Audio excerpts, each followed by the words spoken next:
बोली श्यावर रामचंद्र की जय, पवन पुत्र हनुमान की जय, श्री अम्बे माता की जय, श्री सतगुरु महाराज की जय। हर हर महादेव।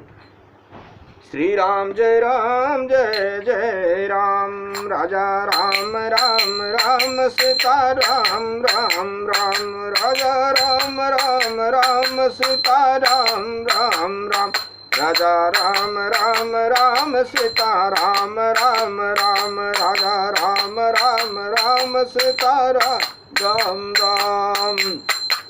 श्री राजा राम राम राम, सीता राम राम राम, राजा राम राम राम, सीता राम राम राम, राजा राम राम राम, सीता राम राम राम, राजा राम राम राम, सीता राम राम राम, राजा राम राम राम, सीता राम राम राम, राजा राम राम राम, राजा राम राम राम, सीता राम राम राम, राजा राम राम राम, सीता राम राम राम, राजा राम राम राम, सीता राम राम राम, राजा राम राम राम, सीता राम राम राम। श्यावर रामचंद्र की जय, पवन पुत्र हनुमान की जय, श्री अम्बे मात की जय, श्री सतगुरु महाराज की जय। हर हर महादेव। श्री राम जय जय राम, श्री राम जय जय राम।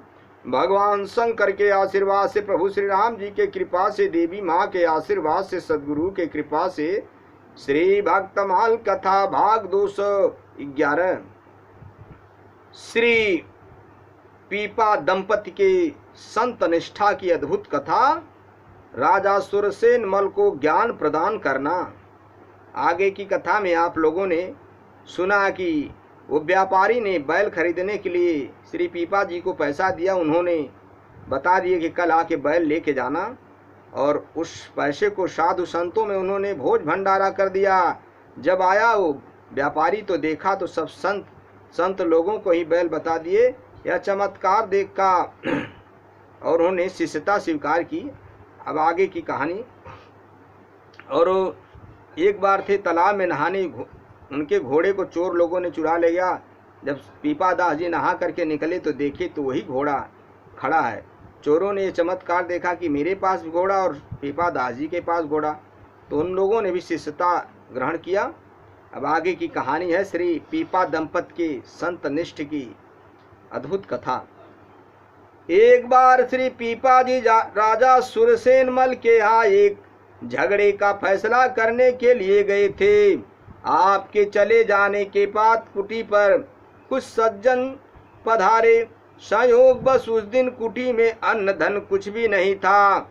संत सेवा के लिए कहीं जाकर कुछ ले आऊं, ऐसा विचार कर श्री सीता सहचरी बाजार को गई। वहां इन्हें देखकर एक दुराचारी बनिए ने बुलाकर पूछा, आपने सामान की आवश्यकता बताई।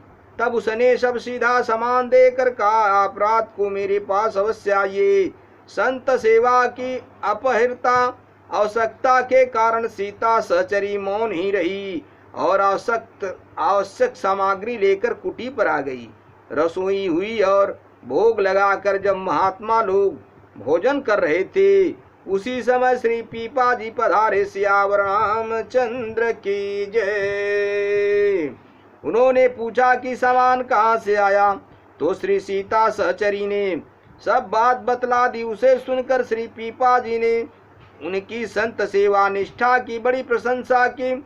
सायंकाल सीता सहचरी को साथ लेकर वे स्वयं उस बनिए के यहाँ पहुँचे। इनके दर्शन चिंतन से एवं अन्न के संत भगवंत की सेवा में लगने से उसकी बुद्धि शुद्ध हो चुकी थी। अतः मुख पर दृष्टि न पड़कर उस बनिए की दृष्टि इनके चरणों पर पड़ी।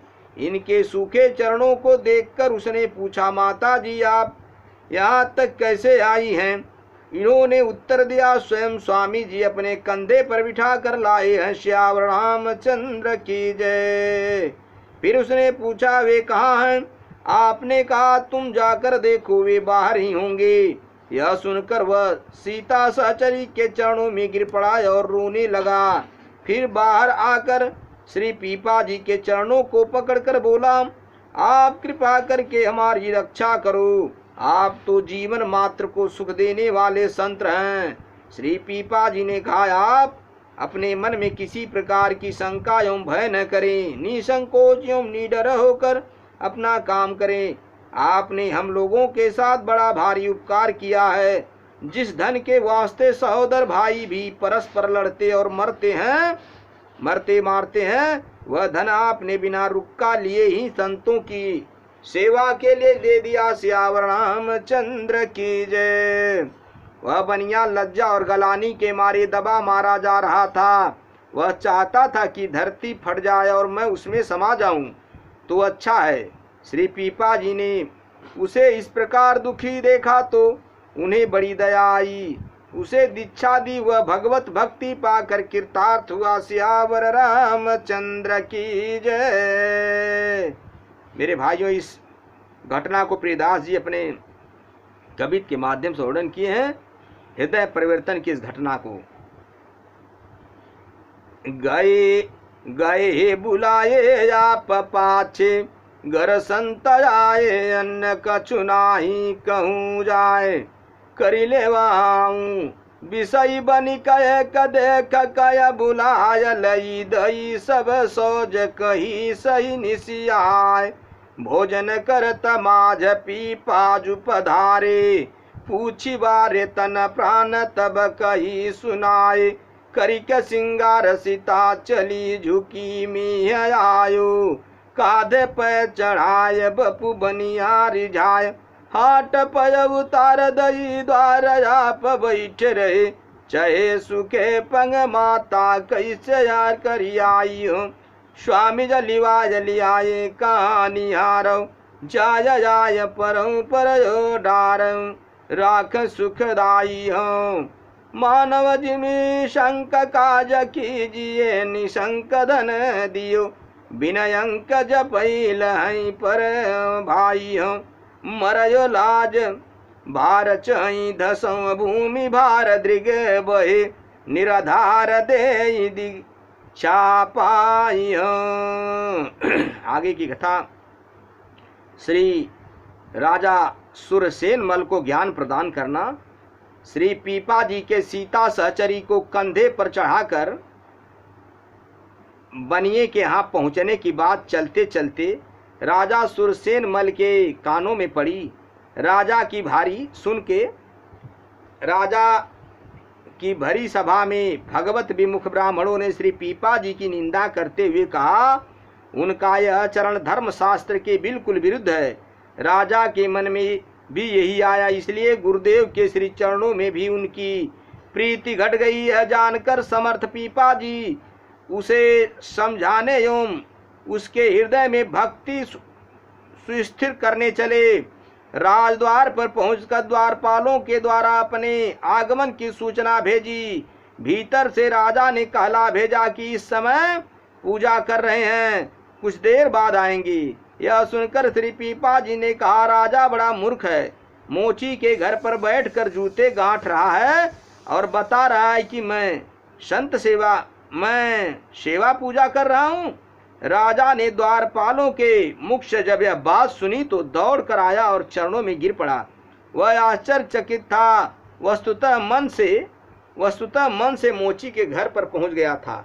सियावर रामचंद्र की जय। उस राजा के महल में एक अत्यंत रूपवती परंतु बंध्या नानी थी। उसमें राजा की विशेष आसक्ति जानकर श्री पीपा जी ने कहा, तुम शीघ्र उस रानी को मेरे पास ले आओ। राजमहल की ओर चला, परंतु उसे बड़ा शोक और संकोच हो रहा था कि मैं रानी को कैसे लाऊं। चलते समय उसके पैर डगमगा रहे थे। रनिवास में घुसते ही उसे भयंकर सिंह दिखाई पड़ा। उसे देखकर राजा डर गया और वहीं खड़ा हो गया। पीछे लौटने में बुराई और आगे जाने का साहस नहीं रहा। फिर वह सिंह गायब हो गया। राजा किसी प्रकार रानी के पास पहुंचा तो उसके पास अभी का जन्मा हुआ एक बालक दिखाई पड़ा। अब रानी की समझ में आ गया कि गुरुदेव भगवान में कितनी समर्थ है। वही पृथ्वी पर साष्टांग दंडवत प्रणाम करके राजा ने स्तुति की, हे प्रभु, हम आपकी माया को नहीं जान सकते। आपके सिंह एवं शिशु दोनों ही रूप वंदनीय हैं। राजा की प्रार्थना से प्रसन्न होकर निज स्वरूप से श्री पीपा जी वहीं प्रकट हो गए। सियावर रामचंद्र की जय। और फटकारते हुए बोले, कहो वह पहले वाला रंग कहाँ गया, जब तुमने लोक लज्जा और मोह का त्याग करके सारा राज्य और रानियां मुझे अर्पण की थी और मेरे शिष्य हुए थे। सियावर रामचंद्र की जय। इस घटना को प्रियदास जी ने कवित के माध्यम से वर्णन किए हैं। चलत चलत बात निरपति श्रवण परी, भरी सभा भी प्रकय बड़ी विपरीत। भूप मन आई निपट घटाई, होत भक्ति रस सरसाई नहीं, जान घटी प्रीत।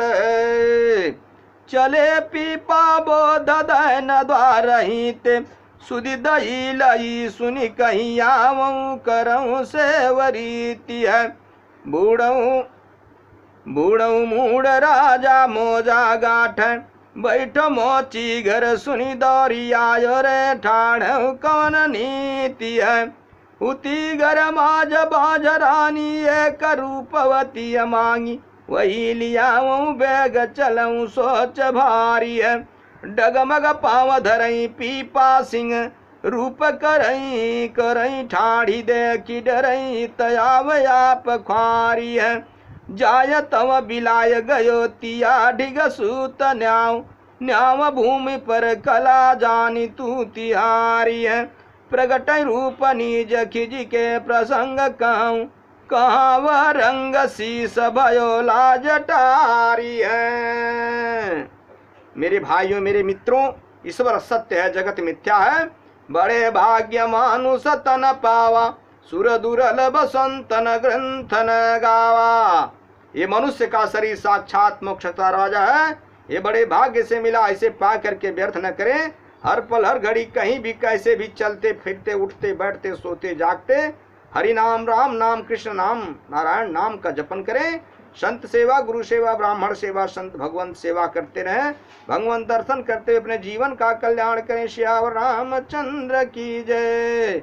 श्री पीपा दास जी की अगली कथा अगले भाग में रहेगी। कथा विसर्जन होत सुनहु, पवन कुमार राम लखन सीता सहित मोह पर करहूं कल्याण।